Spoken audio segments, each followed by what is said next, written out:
Kamu Iya iya. record. Nah, oke. Oke, Nah, record. sudah record toh, Ah, kamu pindah sekarang. tak pindah ke venue. More because. Oh ya, tetap kok. Ada kok. Ya wis record ulang lagi gitu. Oke. Mulai dari awal. Udah nggak apa-apa, nanti tak cut aja, edit. Oh gitu loh, tak oper lagi. Ya om. Muter. Oke, tak oper lagi ya. Di Oke.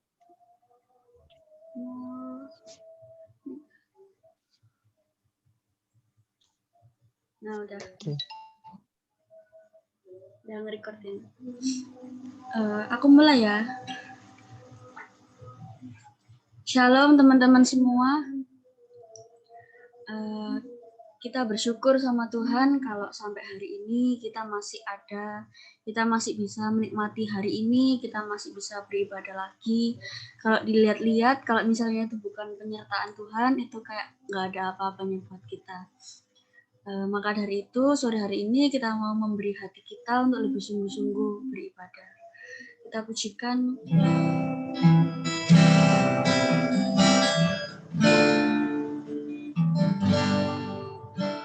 Satu hal yang ku rindu,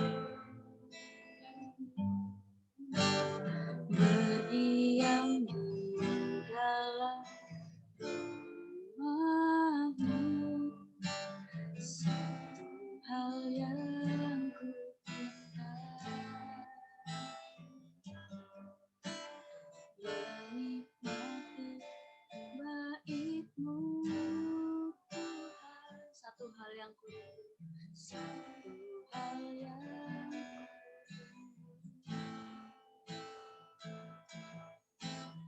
berdiam di dalam rumah-Mu. Satu hal yang ku pinta, nikmati bait-Mu Tuhan.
aku memuji. Oh,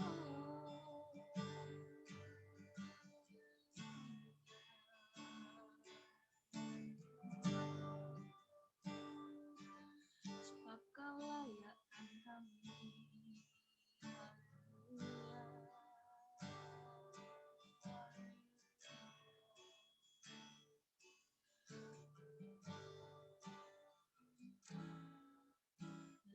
Lebih baik satu hari di pelataranmu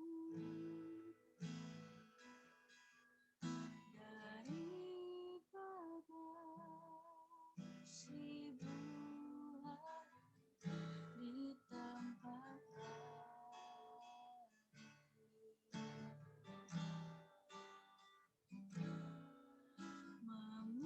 memujimu,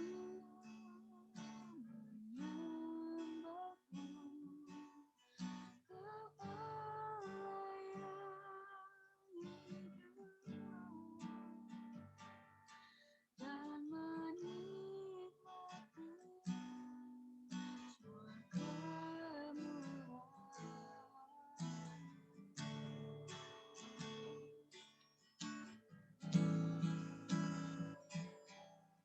lebih baik satu hari di pelataranmu daripada 1000 hari di tempat memujimu, menyembahmu, memujimu, menyembahmu. Kau Allah yang hidup dan menikmati semua kemuliaan.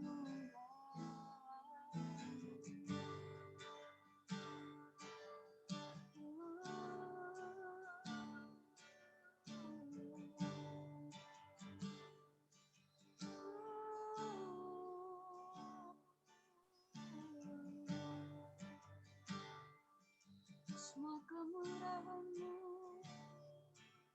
dalam hidupku, Tuhan. Haleluya.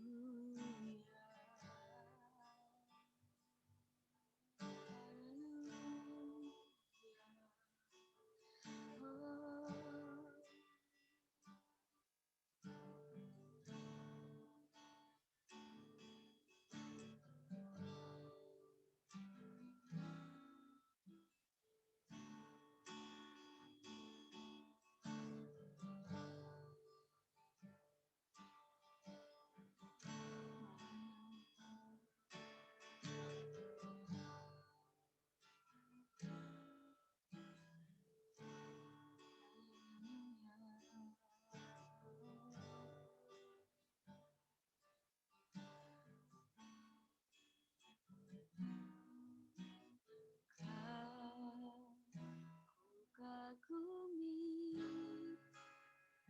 dalam hati, kasih-Mu tiada duanya.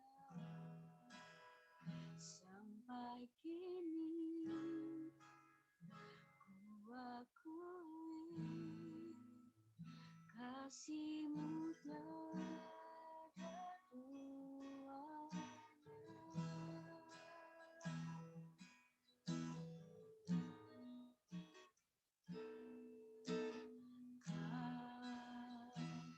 Kagumi dalam hati, kasih-Mu tiada duanya.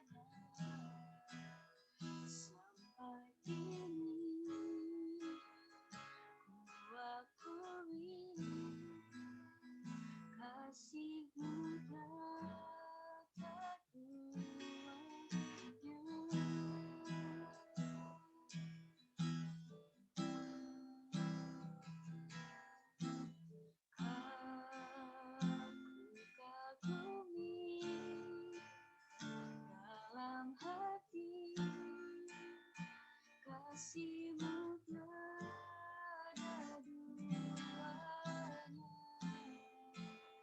Sampai kini ku akui kasih-Mu tiada duanya.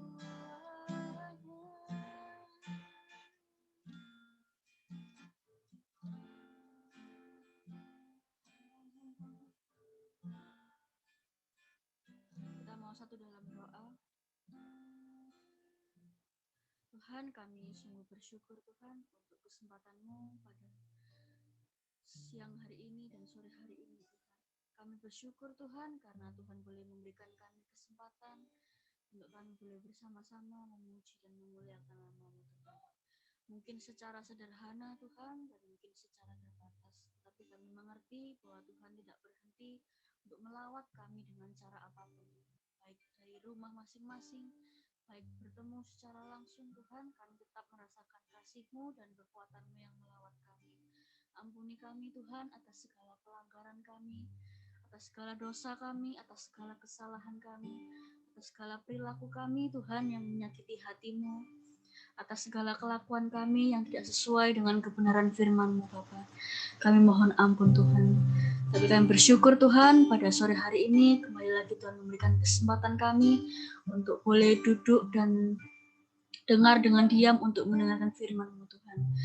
Berkati hamba-Mu yang menyampaikan Tuhan supaya firman-Mu boleh menjadi rema, boleh menjadi kekuatan, boleh menjadi ketenangan bagi kami Tuhan. Terpujilah nama-Mu, kiranya Injil-Mu diberitakan sejelas-jelasnya sehingga kami boleh menerima sesuatu yang baru, sehingga kami Tuhan saat selesai Zoom ini menerima sesuatu yang daripada Tuhan. Terpujilah nama-Mu Bapa, di dalam nama Tuhan Yesus, haleluya, amin. Saya serahkan kepada yang bertugas.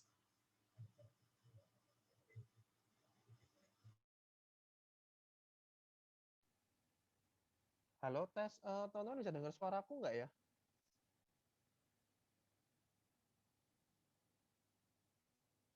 Bisa dengar suaraku nggak ya semuanya? Iya, dengar, tapi kok pelan ya? Kok aku nggak bisa dengar suara yang lain ya?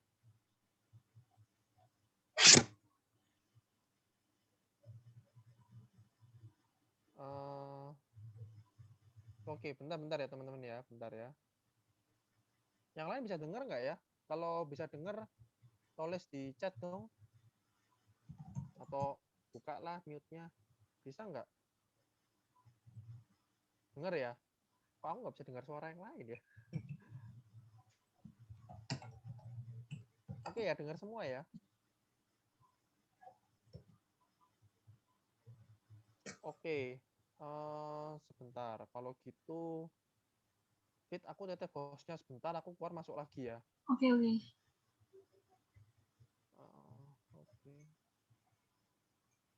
Oke, sebentar ya teman-teman ya. Keluar terus live lagi, terus masuk lagi.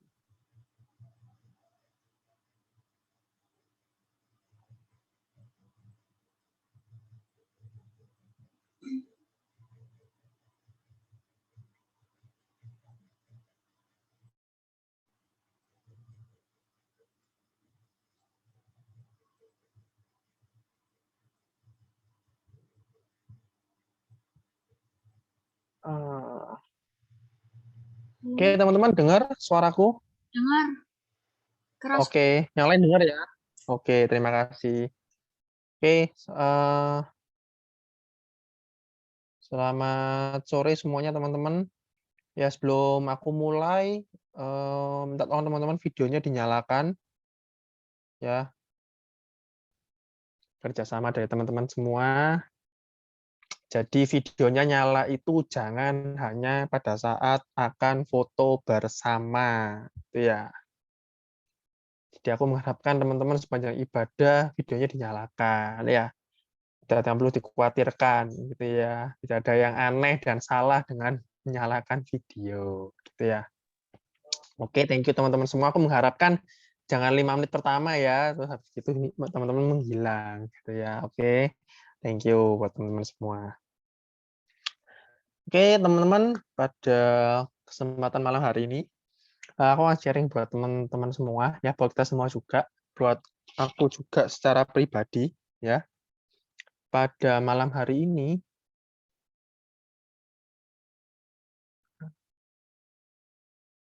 Vita pinjam host-nya dong.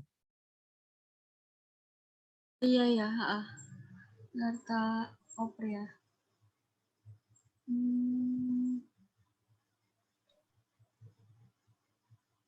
Dah. Oke, thank you.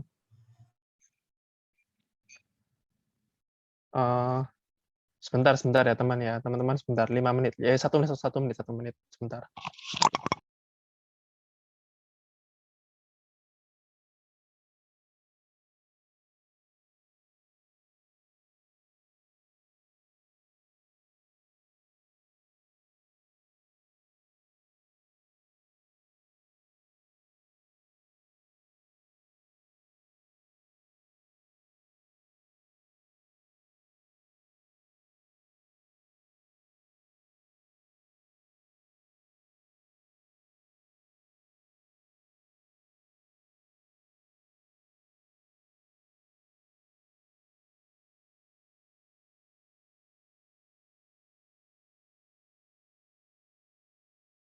Oke, ya sorry ya teman-teman ya, sorry. Ada sesuatu di luar dugaan. Oke, lanjut ya. Pada malam hari ini aku akan sharing buat teman-teman semua. Ya, untuk malam hari ini dengan tema sebentar. Oke, ini ya. Be honest, itu ya. Aku akan sharing buat teman-teman semua, kita akan ngobrol tentang jujur, gitu ya, jujur. Dan tema hari ini itu adalah jujur sama Tuhan, gitu ya. Nah, teman-teman, sebelum aku lebih lanjut, gitu ya, aku pengen tanya kepada kalian semua, gitu. Kalau misalnya kalian punya teman, gitu ya, kira-kira kalian mau teman yang jujur atau yang nggak jujur, ya? Kalau kalian punya teman, kalian mau yang jujur atau yang nggak jujur, ya kan? Jujur Nah, aku, teman-teman ya jujur kan, ya. Dan aku Masa yakin iya semua dari oh kita, iya kan semua dari kita itu pasti pengen teman jujur, gitu ya. Nah, begitu juga mungkin dalam hal yang lain, gitu ya. Kita contoh misalkan pasangan hidup. Siapa sih yang nggak mau punya pasangan yang jujur? Tentu semua pasti mau, kan? Terlepas dari semua punya atau nggak punya, tapi kalau ditanya mau punya pasangan yang jujur atau yang nggak jujur, pasti jawabnya jujur, gitu kan? Nah, mungkin kelak buat teman-teman yang sudah bekerja, ataupun suatu hari teman-teman yang sekarang mungkin masih sekolah, masih kuliah ya, kelak kalian akan beranjak lebih dewasa dan kalian akan bekerja, gitu ya. Nah, di dalam pekerjaan, di dalam bisnis kalian nanti, gitu ya, kira-kira kalian mau punya rekan bisnis yang jujur atau nggak jujur, gitu. Nah, tentu ya semua dari kita itu pasti akan menjawab jawaban yang sama, yaitu mau yang jujur, gitu ya. Kita pengen punya teman yang jujur, kita pengen punya pasangan yang jujur, kita pengen punya rekan bisnis, rekan kerja yang jujur juga. Nah, semua dari kita itu pasti pengen punya hubungan dengan orang yang jujur. Bener ya? Setuju ya semuanya ya? Oke. Nah, teman-teman, begitu pula dengan Tuhan. Gitu ya. Tuhan itu juga pengen agar kita itu menjadi anak-anak, menjadi orang-orang yang jujur kepada Tuhan. Itu ya, teman-teman ya. Oke. Nah, kira-kira kenapa sih kok kita itu harus jujur gitu ya? Kenapa sih kok penting banget yang namanya jujur gitu ya? Nah, jawaban yang pertama, kenapa kita tuh harus jujur? Karena Tuhan itu adalah Tuhan yang Maha Tahu, gitu ya. Tuhan tahu apa yang kita katakan, Tuhan tahu apa yang kita lakukan, dan Tuhan tahu apa yang kita pikirkan. Sepakat ya semua ya? Tuhan tahu apa yang kita katakan, Tuhan tahu apa yang sedang kita lakukan, dan terlebih Tuhan pun tahu apa yang kita masing-masing saat ini pun sedang pikirkan. Gitu ya. Jadi, kalau Tuhan adalah Tuhan yang Maha Tahu, kira-kira ya lebih baik sih kita jujur sama Tuhan gitu ya. Karena Tuhan tuh tahu segalanya gitu ya. Jadi buat apa? Apa sih yang mau kita tutup-tutupi di hadapan Tuhan, gitu ya teman-teman ya. Itu alasan yang pertama kenapa kita harus jujur. Ya. Dan berita baik yang kedua, alasan yang kedua, karena Tuhan itu adalah Tuhan yang sangat mengasihi dan sangat menyayangi setiap dari kita. Ya, kita harus percaya bahwa kita punya Tuhan yang sungguh mengasihi dan sangat menyayangi kita. Nah, teman-teman, percayalah bahwa Tuhan, ya, ketika kita sebagai anak-anak Tuhan, kita mau jujur sama Tuhan, percayalah bahwa Tuhan itu mau menolong setiap kita. Kenapa Tuhan mau menolong setiap kita? Ya karena yang tadi, Tuhan itu sungguh mengasihi, Tuhan sungguh mencintai setiap dari kita masing-masing tanpa terkecuali, teman-teman. Ya, kita semua yang hadir pada malam hari ini, kita semua dikasihi Tuhan dan kita punya Tuhan yang sungguh mencintai kita, ya. Kalau mungkin ya kita melihat orang-orang gitu ya, orang-orang itu mungkin mau nolong, mungkin mau berbuat yang baik, itu mungkin mereka ada motivasi tersendiri, ya kan, supaya dikenal orang baik, supaya mungkin dikenal orang yang pokoknya bagus-bagus gitu ya. Tetapi Tuhan kita tuh beda, teman-teman. Gitu ya. Tuhan kita itu benar-benar mengasihi dan benar-benar mencintai kita, bahkan ketika Tuhan tahu sisi terburuk dalam setiap diri kita, gitu ya teman-teman ya. Meskipun Tuhan tahu kejelekan kita masing-masing, gitu ya, kenakalan kita masing-masing, setiap pribadi, tetapi Tuhan itu tetap mengasihi teman-teman loh, gitu loh. Teman-teman, Tuhan itu tetap mencintai setiap kita, gitu. Jadi, yuk pada malam hari ini kita sama-sama belajar untuk jujur yuk kepada Tuhan, gitu ya. Dan pada malam hari ini ada beberapa hal yang aku akan sharing-kan buat teman-teman ya. Sebenarnya kalau kita berbicara soal jujur ya, kita tuh harus jujur di dalam segala hal, gitu ya, segala hal, semua hal tanpa terkecuali kita harus jujur kepada Tuhan. Tetapi pada malam hari ini aku akan hanya fokuskan ke beberapa hal saja, gitu ya, yang kita akan belajar bareng-bareng pada malam hari ini. Ya, aku hari ini akan sharing buat teman-teman ada 3 ya, ada 3 tentang jujur. Yang pertama ya, yang pertama adalah Tuhan, jujur aku sudah berdosa. Ya, aku ulangi ya. Tuhan, jujur aku sudah berdosa. Nah, teman-teman, membahas yang pertama ya, kita harus jujur sama Tuhan kalau kita itu sudah berdosa. Loh, kok bisa? Aku akan berbagi sedikit kisah beberapa tokoh di Alkitab ya. Kita nggak perlu buka, aku hanya akan ceritakan secara garis besar aja ceritanya. Yang pertama di dalam 2 Samuel pasal 11 ya. Ini adalah kisah tentang seorang Raja Daud ya, dan aku percaya semua teman-teman tahu cerita ini gitu ya. Ini adalah kisah tentang seorang Raja Daud yang pada suatu hari dia di istananya dan dia keluar dan tiba-tiba dia melihat seorang perempuan yang sedang mandi gitu ya, namanya Batsyeba. Dan aku percaya teman-teman udah tahu ceritanya gitu ya. Dan ketika Daud melihat Batsyeba sedang mandi, dia menyuruh orangnya untuk membawa si Batsyeba ini gitu ya.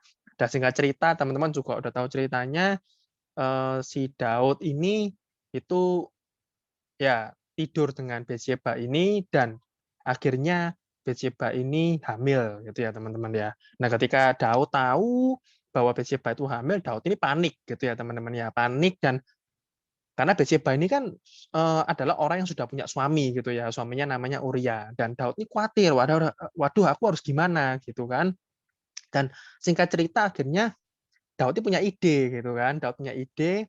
Daud waktu bangsa Israel mau perang, si Uria ini ditaruh di paling depan gitu kan, taruh di paling depan sehingga waktu perang karena paling depan, jadi ya akhirnya singkat cerita si Uria ini mati di dalam peperangan gitu kan, dan akhirnya si Batsyeba itu menjadi seorang janda gitu ya. Nah, dan Daud merasa bahwa wah sudah aman nih, nggak ada yang tahu gitu kan. Daud merasa bahwa dirinya sudah aman, ya kan. Tapi ada satu pribadi yang tahu siapa, yaitu Tuhan gitu kan. Jadi aku udah cerita buat teman-teman bahwa Tuhan kita itu adalah Tuhan yang Maha Tahu gitu kan. Dan ketika Daud berpikir bahwa dia sudah merasa aman setelah Uria mati, ternyata Tuhan tahu dan Tuhan langsung mengirimkan Nabi Nathan untuk menegur Daud, gitu ya, jadi ceritanya. Dan yang menarik adalah yang ini, ketika Daud, ya, Nabi Nathan datang menegur Daud karena kesalahan yang sudah diperbuat oleh Daud, apa yang dilakukan oleh Daud? Daud ini dia bukan menyalahkan orang lain, ya kan? Dia bukan menutup-nutupi kesalahannya, tapi ketika dia ditegur sama Tuhan bahwa dia itu baru saja melakukan kesalahan, yang Daud lakukan adalah dia mengaku salah, ya, dia minta maaf sama Tuhan dan dia bertobat. Ya, teman-teman kita bisa lihat dari satu tokoh Daud. Dia adalah orang yang mau jujur ketika dia sudah berbuat dosa. Dia mau jujur sama Tuhan, dia mau ngaku sama Tuhan, ya Tuhan maaf, aku baru sudah melakukan hal yang berdosa, dan dan Daud itu langsung meminta maaf sama Tuhan. Nah, ada kisah tokoh yang lain, gitu ya, ada kisah tokoh yang lain. Aku akan cerita buat teman-teman semua, yaitu tentang kisah Raja Saul. Nah, tentunya teman-teman juga tahu sih siapa sih Saul ini ya. Teman-teman juga pasti sudah tahu ceritanya masing-masing. Di dalam 1 Samuel pasal yang ke-15 itu cerita tentang Raja Saul. Pada suatu hari Raja Saul ini dikasih perintah sama Tuhan, ya waktu itu kan Raja Saul ini mau perang, ya dikasih perintah sama Tuhan untuk mengalahkan bangsa Amalek, gitu ya di 1 Samuel pasal 15. Nah pada saat itu Tuhan itu berpesan sama si Saul, ya Tuhan pesan bilang gini, eh Saul nanti kamu kalau perang ya itu jangan ambil hartanya, jangan juga ambil kambing dombanya, ya. Ceritanya seperti itu ya, teman-teman ya. Aku percaya teman-teman sudah tahu ceritanya semua, gitu ya. Nah, tetapi apa yang terjadi ketika Saul sudah berperang, Saul menang, Saul lihat, dombanya bagus-bagus ya. Wah, kok hartanya kok menarik-menarik gitu ya. Dan akhirnya diceritakan di Alkitab bahwa ternyata si Saul itu melanggar apa yang sudah Tuhan sampaikan kepada dia. Jadi dia ambil domba-domba yang bagus-bagus dan dia juga ambil hartanya gitu ya. Dan singkat cerita, Tuhan pun tahu, teman-teman. Tuhan tahu apa yang dilakukan oleh Saul dan Tuhan juga menegur Saul. Ya, di ceritanya dikatakan bahwa Tuhan mengirimkan Nabi Samuel kepada Saul untuk menegur Saul. Ya, tetapi ketika Saul ditegur, apa yang Saul lakukan? Saul bukannya mengaku, ya, Saul bukannya menyadari kesalahannya, justru Saul ini malah menutup-nutupinya, teman-teman. Gitu ya. Saul menutup-nutupinya dan justru Saul tuh malah bilang, "Oh, ini rakyatku yang ngambil soalnya. Ini rakyatku yang ngambil ini." Loh, justru Saul itu malah menyalahkan orang lain, teman-teman. Itu ya. Di sini kita bisa lihat, teman-teman, dua orang ya, dua orang yang sama-sama raja ya, dua orang yang bukan orang yang sempurna, teman-teman ya, dua orang yang pernah melakukan kesalahan gitu ya. Tetapi yang satu ketika ditegur, dia mau ngaku sama Tuhan, dia minta maaf, yang satu tidak mau mengaku gitu ya dan justru menyalah-nyalahkan yang lain. Dan kalau teman-teman tahu akhir dari kisah Raja Saul, teman-teman udah tahu ya kan, akhirnya dengan ending seperti apa dan dia berakhir digantikan oleh Raja Daud gitu ya. Teman-teman, di bagian yang pertama kita bisa belajar gitu ya perbedaan dari dua orang ini.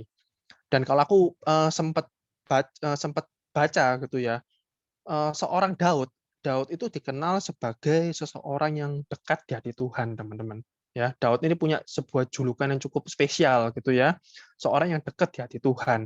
Nah, kenapa Daud bisa punya julukan seperti itu? Itu bukan karena Daud ini orangnya hebat, bukan karena si Daud ini orangnya sempurna, bukan, teman-teman. Tetapi dia itu adalah orang yang mau jujur kepada Tuhan ya ketika dia melakukan kesalahan. Nah, sekarang teman-teman semua, siapa sih dari kita yang nggak pernah melakukan kesalahan, ya kan? Tentu ya, mungkin kita semua pasti pernah melakukan kesalahan ya. Aku pernah melakukan kesalahan, semua pernah melakukan kesalahan, gitu ya. Tetapi yuk kita mau sama-sama jujur sama Tuhan ya.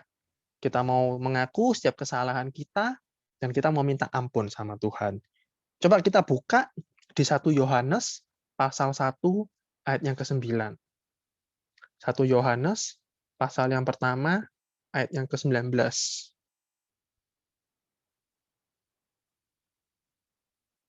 Oke, ini aku tunjukkan juga ya dari share screen. 1 Yohanes pasal yang pertama ayat yang ke-9 berbunyi, jika kita mengaku dosa kita, maka Ia adalah setia dan adil, sehingga Ia akan mengampuni segala dosa kita dan menyucikan kita dari segala kejahatan. Gitu ya. Nah, teman-teman, aku akan berbagi satu cerita lagi gitu ya, satu cerita yang cukup menarik dikisahkan di dalam Alkitab gitu ya. Di Lukas pasal 15 gitu ya, waktu itu Tuhan Yesus itu dia lagi ceritanya itu lagi bergaul, lagi deket sama pemungut cukai dan pelacur gitu ya. Dan pada saat itu ketika Tuhan lagi deket sama pemungut cukai dan pelacur, waktu itu orang Farisi dan ahli Taurat tuh protes sama Tuhan. Loh Tuhan, kamu kok deket sama mereka? Mereka loh orang berdosa gitu kan. Dan yang menarik adalah Tuhan itu menjawab orang Farisi dan ahli Taurat itu bukan dengan jawaban, tapi dengan cerita, teman-teman. Ya, dengan cerita. Waktu itu Tuhan punya 3 perumpamaan, tapi aku tidak akan cerita semua. Aku akan cerita satu perumpamaan, yaitu tentang perumpamaan anak yang hilang. Dan aku percaya teman-teman udah tahu ceritanya semua, ya kan? Yaitu ada seorang bapak punya 2 orang anak, si sulung dan si bungsu, dan ketika itu si bungsu dia minta bagian hartanya, gitu kan? Dan dia dikasih, dan dia akhirnya keluar pergi dan dia berfoya-foya gitu ya. Nah, singkat cerita, sesudah dia berfoya-foya, dia akhirnya sudah nggak punya apa-apa gitu kan. Orang teman-temannya yang dulu dekat sama dia menjauhi dia semua, dan akhirnya dia udah bener-bener kayak dalam kondisi yang udah di bawah banget lah gitu ya kan. Dia sampai lapar banget, bahkan sampai dia kerja, sampai makanannya babi pun itu dia sampai bener-bener kayak pengen saking dia laparnya gitu kan. Dan ketika dia udah di kondisi yang begitu bener-bener nggak enak, dia mikir, ah apa aku pulang aja ya gitu ya. Tapi ketika dia mau pulang, dia mikir, ah kalau misalkan aku pulang, apakah bapakku tuh mau nerima aku sih gitu kan. Dan akhirnya dia mikir, ah ya sudahlah aku coba aja. Aku akan minta supaya bapakku menjadikan aku salah satu dari hamba-hambanya gitu ya. Dan singkat cerita si anak bungsu pulang, dan ketika bapaknya melihat gitu kan anaknya pulang, dan si anak bungsu ini kembali, dan teman-teman udah tahu kan ceritanya, justru hal yang mengejutkan terjadi ya kan. Bapaknya itu langsung memeluk anaknya gitu kan. Dia benar-benar senang anaknya yang bungsu itu sudah pulang gitu kan. Sudah pulang, dan dia justru dikasih jubah, dikasih cincin, dan akhirnya singkat cerita si bapak mengadakan pesta karena anaknya sudah pulang. Nah, teman-teman, dari kisah ini gitu ya, mungkin terkadang kita berpikir bahwa kita merasa kita ini udah melakukan kesalahan terlalu banyak gitu ya. Kita sudah ibarat jatuh, itu kita udah jatuh terlalu dalam. Nah, tapi teman-teman, melalui kisah ini gitu ya, mungkin kita juga kadang berpikir seperti si anak bungsu. Loh, kalau misalkan aku kesalahanku ini loh udah terlalu banyak, aku udah melakukan dosa itu terlalu banyak. Kira-kira kalau aku mau balik sama Tuhan, Tuhan mau nerima nggak sih? Gitu kan. Mungkin terkadang ada pemikiran seperti itu di pikiran teman-teman. Dan berita baiknya adalah ya, Tuhan itu adalah Tuhan yang sangat mengasihi setiap kita, teman-teman ya. Dia mengasihi setiap kita dan Dia menyayangi setiap kita.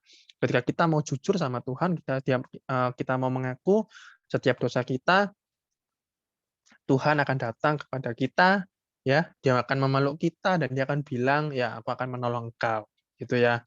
Percayalah teman-teman ya. Jadi meskipun kita ini anak-anak yang punya banyak kekurangan, tapi percaya Tuhan itu mengasihi kita, teman-teman ya. Itu yang pertama, jujur bahwa aku sudah berdosa. Ya, kita mengaku setiap dosa kita di hadapan Tuhan. Nah, yang kedua, teman-teman, yang kedua adalah jujur Tuhan, Tuhan jujur aku kurang percaya, gitu ya. Kurang percaya. Nah, kalau soal membahas soal kurang percaya kepada Tuhan gitu ya. Kalau kita melihat teman-teman orang Kristen ya, orang Kristen itu kan identik dengan orang yang seharusnya punya iman yang kuat gitu kan. Setelah dia lahir baru, bahkan sampai di akhir masa hidupnya itu orang Kristen itu dikenal sebagai orang yang punya iman yang kuat kepada Tuhan gitu ya teman-teman ya. Tapi ternyata di dalam realita hidupnya itu ternyata tidak selalu seperti itu teman-teman. Nggak selalu seperti itu. Di dalam kehidupan mungkin kadang kita pernah mengalami iman lemah, kita pernah mengalami khawatir, kita pernah mengalami takut. Siapa yang dari kita yang pernah mengalami yang tadi? Iman lemah, mungkin khawatir, mungkin takut, mungkin teman-teman ragu gitu ya. Mungkin hal-hal yang tadi itu pernah kita alami di dalam hidup kita gitu ya. Dan ini sewaktu-waktu juga bisa menghampiri kita gitu ya. Kenapa? Karena kita sendiri nggak sempurna teman-teman ya. Kita kadang-kadang mungkin pernah takut, pernah ragu, kita akan kadang-kadang pernah mikir, ah Tuhan nolong aku nggak ya? Ah Tuhan kira-kira bisa nggak ya? Gitu ya. Nah, aku akan berbagi sedikit cerita sama teman-teman ya. Ada seorang tokoh di Alkitab ya yang sudah nggak asing lagi buat kita semua, namanya Abraham gitu ya. Tentu teman-teman semua tahu siapa sih Abraham itu ya kan? Abraham ini dikenal sebagai bapak orang percaya. Ya, teman-teman sudah tahu semua ya, bapak orang percaya. Abraham yang seorang yang punya julukan bapak orang percaya, itu pun di dalam hidupnya dia pernah gagal, teman-teman. Gagal dalam hal apa? Ya, aku akan berbagi sedikit. Yang pertama, pada saat itu Abraham dia dikasih janji sama Tuhan bahwa dia akan punya anak, dikarunia anak dari istrinya namanya Sarah. Ya, teman-teman udah tahu ceritanya ya. Tetapi setelah lama waktu ternyata mereka belum juga punya anak, gitu kan. Dan akhirnya karena sudah menunggu terlalu lama, akhirnya Sarah ini mulai bilang sama Abraham. Sarah menyuruh Abraham untuk tidur ya dengan hambanya yang namanya Hagar. Teman-teman udah tahu ceritanya ya. Dan Abraham itu bukannya nolak gitu ya, bukannya nolak, tapi justru dia menerima gitu kan. Justru dia melakukan apa yang Sarah suruh kepada Abraham gitu ya. Artinya pada saat itu Abraham sedang tidak percaya akan janji Tuhan gitu ya. Meskipun pada akhirnya Abraham sendiri pun tetap dapat keturunan sesuai janji Tuhan dari istrinya Sarah gitu ya.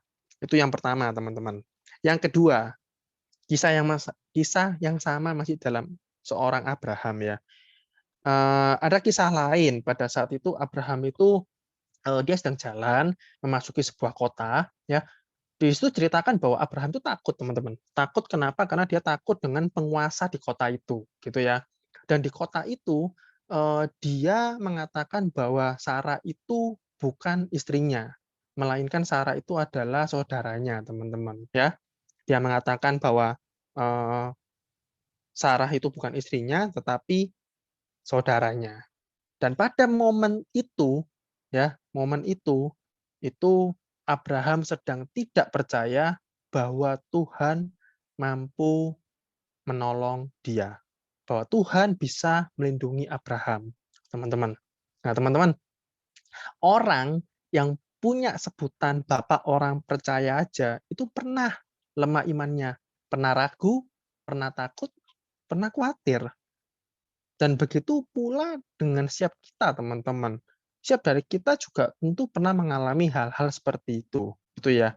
Dan di sini kita belajar bagaimana sih cara mengatasi ketika kita mengalami hal-hal yang seperti tadi.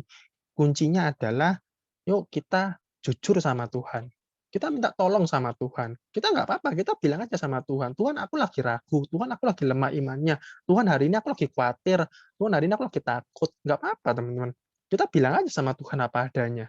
Kita minta kekuatan sama Tuhan. Percayalah bahwa Tuhan itu sanggup menolong setiap kita, gitu ya. Bahkan sebentar. Nah, yang harus kita lakukan adalah yang tadi gitu ya. Kalau teman-teman lagi ragu, teman-teman lagi khawatir, teman-teman minta sama Tuhan, minta tolong sama Tuhan. Teman-teman kita harus percaya sama Tuhan kalau Tuhan itu sanggup menolong kita, gitu ya teman-teman ya. Ada suatu kisah yang menarik teman-teman. Ada satu kisah yang menarik di Markus pasal yang ke-9. Waktu itu di Markus pasal 9 ini dikisahkan tentang ada seorang ayah, dia punya anak, anaknya ini kerasukan roh jahat, ya, sampai akhirnya bisu, gitu ya teman-teman ya. Lalu waktu itu dia bilang sama Tuhan, gini ya, dia bilang sama Tuhan itu kayak gini, Tuhan tolong sembuhkan anakku, ya, jika engkau dapat, ya, jika engkau dapat, engkau mampu menyembuhkan anakku. Lalu di ayat yang selanjutnya itu dikatakan kayak gini, kata Tuhan, jika aku dapat tanda tanya gitu ya. Dan setelah itu dilanjutkan lagi di ayat selanjutnya itu orang ini bilang lagi, aku percaya, tolonglah aku yang tidak percaya ini. Ya, mungkin kalau kita sekilas mendengar ya, ini mungkin cukup cukup membingungkan gitu ya. Orang itu bilang, tolonglah aku yang aku percaya, tolonglah aku yang tidak percaya ini, gitu ya teman-teman ya. Teman-teman, kita itu harus menjadi anak-anak Tuhan, pribadi yang percaya kepada Tuhan, teman-teman. Percaya itu nggak cuman ketika kita lagi di dalam ibadah, kita ngomong aku percaya sama Tuhan, tetapi di setiap praktek hidup kita, itu kita harus benar-benar percaya itu nggak cuman ngomong, teman-teman, tapi harus benar-benar percaya gitu loh. Dan kalau misalkan teman-teman lagi ragu, teman-teman lagi takut, teman-teman iman teman-teman lagi lemah, ya kita jujur aja sama Tuhan. Tuhan, aku lagi nggak percaya, Tuhan aku lagi ragu, Tuhan aku lagi takut sekarang. Tolonglah aku gitu ya. Gitu teman-teman. Jadi iman itu adalah sesuatu yang Tuhan berikan kok teman-teman sama kita. Jadi kalau teman-teman lagi merasa iman teman-teman lemah gitu ya, ya mintalah sama Tuhan gitu teman-teman. Ada pribadi Tuhan yang sangat mengasihi kita gitu loh teman-teman. Ya, aku akan bagi cerita yang lain lagi teman-teman ya. Banyak cerita di Alkitab yang kita bisa belajar gitu ya, banyak ya. Aku akan cerita sedikit tentang ceritanya kisah dari Thomas ya. Aku percaya teman-teman pasti udah tahu semua ya, kisah dari seorang Thomas. Pada saat itu Tuhan Yesus kan lagi sudah bangkit nih, ya kan? Tuhan Yesus bangkit, Tuhan Yesus menampakkan diri kepada murid-muridnya, dan murid-muridnya begitu excited, begitu senang karena melihat Tuhan Yesus bangkit, tetapi pada saat itu tidak ada Thomas, gitu ya. Pada saat itu nggak ada Thomas, dan akhirnya murid-murid Tuhan yang lain itu cerita sama Thomas, Tuhan udah bangkit loh, bla bla bla bla bla. Ya.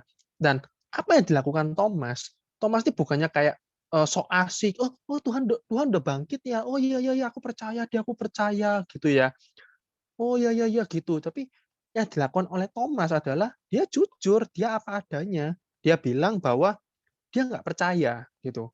Sebelum dia memasukkan jarinya ya ke dalam tangan Tuhan yang berlubang, dan juga sebelum dia memasukkan tangannya ya di lambungnya Tuhan Yesus, dia nggak mau percaya. Dan dia benar-benar apa adanya, teman-teman. Pada saat itu dia mengalami satu keraguan gitu ya, dan dia bukan kayak dia nggak menutup-nutupi itu, dan dia berbicara apa adanya. Dan apa yang terjadi di kisah selanjutnya, kalau teman-teman baca, itu 8 hari setelah Tuhan Yesus menampakkan diri pada murid-muridnya, Tuhan Yesus menampakkan diri yang kedua kali kepada kepada murid-murid Tuhan, dan itu semua itu pada saat itu juga ada Thomas, ya kan? Dan ketika Tuhan menampakkan pada murid-muridnya, Tuhan langsung secara pribadi Tuhan melihat Thomas, dan Tuhan bilang, Thomas, cucukkanlah jarimu di tanganku dan tanganmu itu di lambungku. Dan janganlah engkau tidak percaya lagi, tetapi percayalah. Itu ya. Dan di momentum itu ya, Thomas yang awalnya adalah dia mengalami ragu, ya kan, dia mengalami keraguan di dalam dirinya, di momentum itu dia berkata bahwa ya Tuhan, aku percaya. Dia awalnya ragu ya, tapi dia menjadi orangnya apa adanya, dia bilang, Tuhan, aku ragu, dia butuh bukti, dan Tuhan bukannya kayak, kamu ini masa nggak percaya, tapi Tuhan justru datang, ya, dan Tuhan meyakinkan Thomas, dan akhirnya Thomas pun menjadi percaya. Teman-teman, kalau kita lihat dari kisahnya Thomas gitu ya, Thomas tuh akhirnya menjadi seseorang yang luar biasa gitu ya. Jadi benar-benar seorang penginjil yang luar biasa. Begitu luar biasa lah kisah hidup dari Thomas. Aku nggak akan cerita, teman-teman. Tapi aku mau bagikan adalah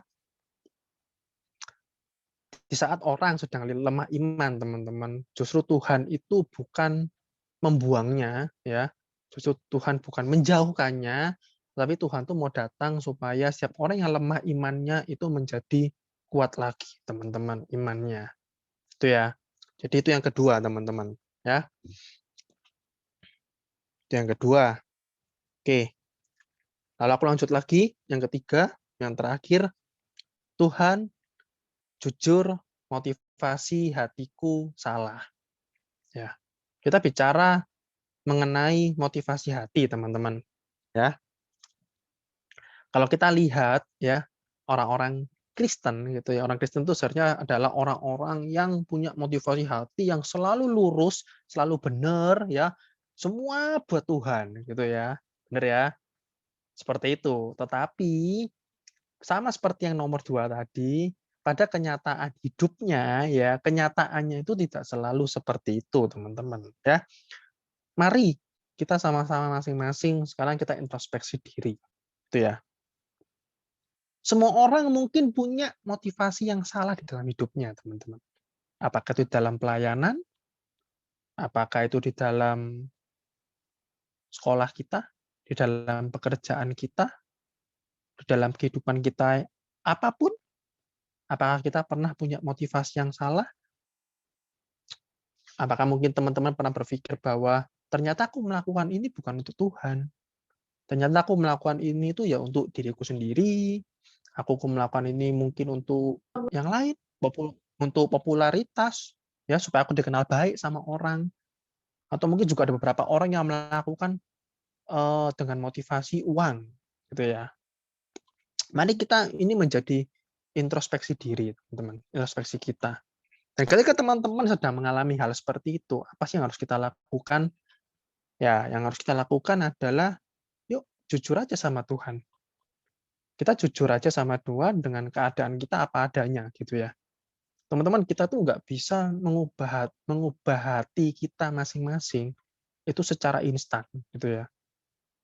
Kita sangat butuh pribadi Tuhan, ya, yang menolong setiap kita, yang mengubah setiap hati kita untuk kita bisa menjadi anak-anak Tuhan yang lebih baik, teman-teman. Ya, yuk kita buka sama-sama di Yeskiel pasal 36 ayat 26. Yeskiel pasal 36 ayat 26. Oke, ini aku tunjukkan lagi ya. Kamu akan kuberikan hati yang baru dan roh yang baru di dalam batinmu. Dan aku akan menjauhkan dari tubuhmu hati yang keras dan kuberikan kepadamu hati yang taat. Teman-teman, mari kita sama-sama melihat diri kita masing-masing, teman-teman. Pernah nggak sih kita punya motivasi hati yang salah, motivasi hati yang melenceng, ya, seolah-olah Tuhan itu tidak diutamakan dalam hidup kita, ya. Kalau kita sedang dalam kondisi seperti itu, yuk kita minta sama Tuhan, ya kan, supaya Tuhan mengubah setiap hati kita, gitu ya. Tuhan yang menuntun, Tuhan yang mengubah setiap kita, gitu ya. Karena kita secara manusia kita nggak mampu, teman-teman, sendiri. Kita sangat butuh pribadi Tuhan, gitu ya. Kita akan buka lagi di Mazmur pasal 139 ayat yang ke-23 sampai dengan 24. Mazmur 139 ayat yang ke-23 sampai dengan 24. Oke, ini ya. Selidikilah aku, ya Allah, dan kenalah hatiku, ujilah aku, dan kenalah pikiran-pikiranku. Lihatlah apakah jalanku serong, dan tuntunlah aku di jalan yang kekal. Ya, teman-teman,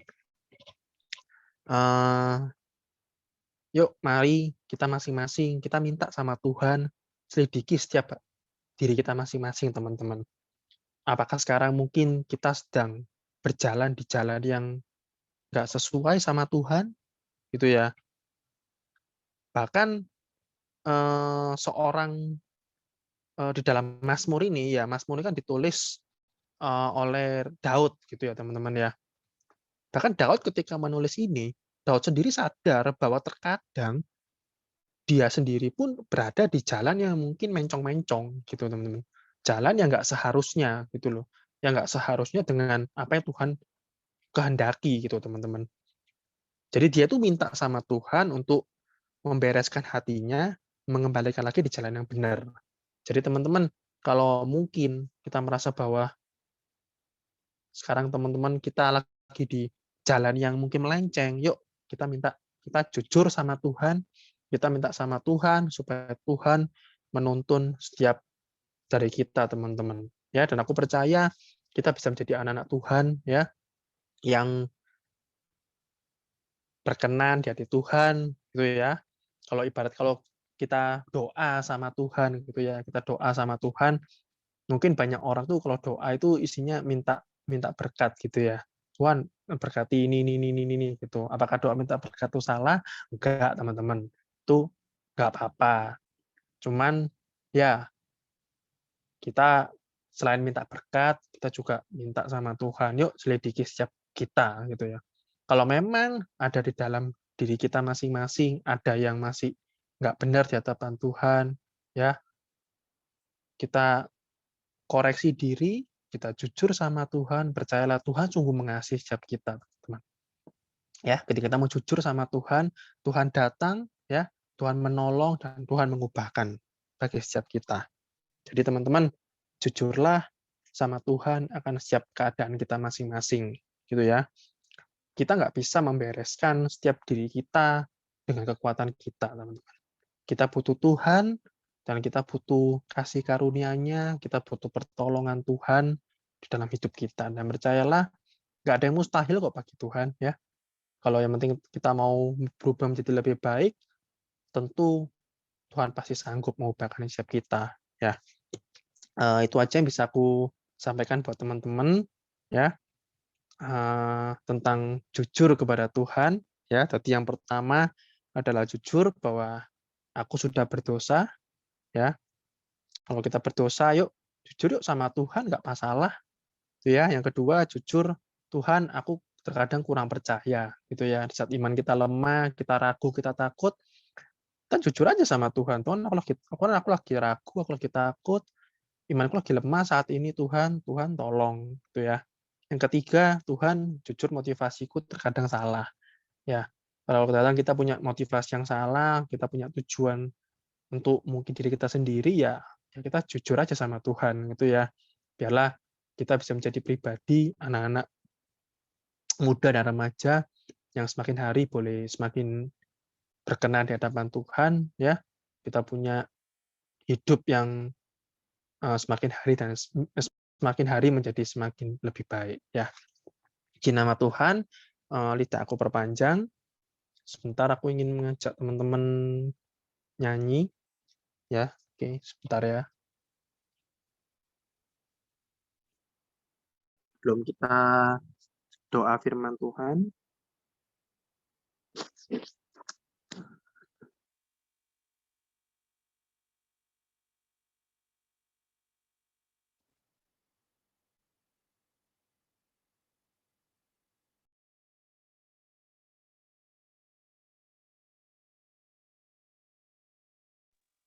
Oke, kita menyanyikan lagu Selidiki Aku ya.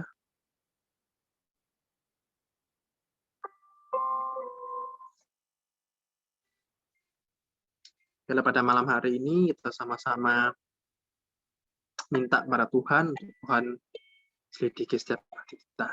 Di nama Tuhan. Selidiki aku, lihat hatiku, apakah ku sungguh mengasihimu, Yesus, Kau yang Maha Tahu dan menilai hidupku, tak ada yang tersembunyi bagimu. Selidiki aku, lihat hatiku, apakah ku sungguh mengasihi Yesus, Kau yang Maha Tahu dan menilai hidupku, tak ada yang tersembunyi bagimu. Telah kulihat kebaikan-Mu yang tak pernah habis di hidupku.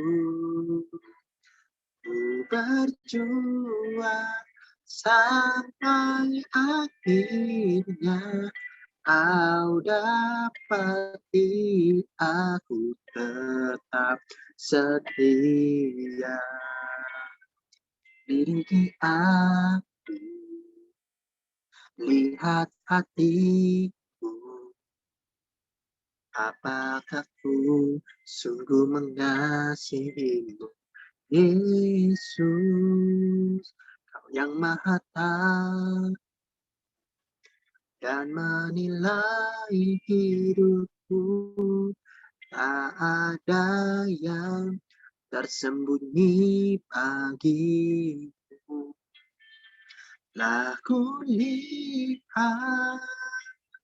kebaikan-Mu yang tak pernah habis di hidupku. Ku berjuang sampai akhirnya Kau dapati aku tetap setia. Kau dapati aku tetap setia. Kau dapati aku tetap setia. Mari kita sama-sama berdoa. Mari kita menunjukkan sikap hormat kepada Tuhan, sama-sama berdoa ya. Tuhan, terima kasih Tuhan, Engkau sungguh baik dalam setiap hidup kami Tuhan. Kami bersyukur kami punya Allah yang seperti Engkau, Tuhan yang sungguh mengasihi setiap kami Tuhan, Allah yang sungguh mencintai kami Tuhan. Tuhan, pada malam hari ini kami belajar bersama Tuhan tentang jujur kepada Tuhan. Ampuni Tuhan setiap kami yang mungkin terkadang kami anak-anak Tuhan yang melakukan kesalahan, tapi kami tidak mau mengaku Tuhan. Mungkin kami seringkali menjadi anak-anak Tuhan yang ragu, kami menjadi anak-anak Tuhan yang tidak percaya, iman kami lemah, kami ragu terhadap Tuhan. Atau mungkin juga seringkali kami punya motivasi yang salah di dalam hidup kami Tuhan. Tuhan ampuni Tuhan, pada malam hari ini kami mau jujur mengaku di hadapan Tuhan, dan kami mohon ampun kepada Tuhan, dan kami sangat butuh pertolongan Tuhan dalam hidup kami. Kami sangat butuh kasih Tuhan dalam hidup kami. Dan kami percaya Tuhan yang sungguh mengasihi kami, Tuhan mampu mengangkat setiap hidup kami, Tuhan mampu mengubahkan hidup kami, Tuhan. Kami tidak mampu untuk berjalan sendiri, kami anak-anak Tuhan yang penuh dengan keterbatasan, tapi kami percaya Tuhan, kami punya Tuhan yang luar biasa, kami punya Tuhan yang sanggup menopang setiap hidup kami punya Tuhan yang sanggup menggendong setiap kami, Tuhan, menuntun hidup kami, supaya kami, anak-anak kaum muda dan remaja, kami bisa hidup di jalan yang benar, kami punya hidup yang seperti Tuhan yang inginkan dalam setiap hidup kami, Tuhan. Dan pada akhirnya nanti, Tuhan mendapati kami, anak-anak Tuhan yang setia di hadapan Tuhan. Biarlah firman-Mu menjadi setiap kekuatan bagi hidup kami, Tuhan, kami menjadi kekuatan di dalam setiap hidup kami, di penuntun dalam hidup kami, Tuhan. Terima kasih ya Tuhan, terima kasih ya Roh Kudus. Sebentar kami akan melanjutkan aktivitas kami, Tuhan. Tuhan tetap pimpin setiap ibadah kami dari pertengahan hingga akhirnya, Tuhan. Terima kasih ya Tuhan. Di dalam nama Tuhan Yesus kami berdoa dan ucap syukur. Haleluya. Amin.